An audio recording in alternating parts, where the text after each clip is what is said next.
सो आप सभी की छोटी बहू को जन्मदिन की ढेर सारी शुभकामनाएं।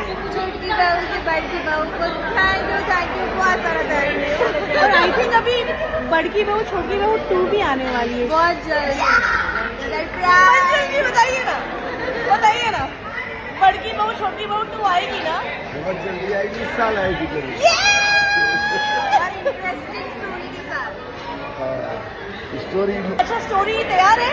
हाँ लगभग तैयार है। वैसे मैं एक बात आज तो मैं क्लियर ही कर देती हूँ कि बड़की बहू छोटी बहू का जो 1 लाइन स्टोरी था वो काजल ने बताया था। फाइनली मैंने ये रिवील कर दिया है। और 2 का भी 1 लाइन काजल का ही है, राइट? हाँ बोलिए सर। Yes yes right.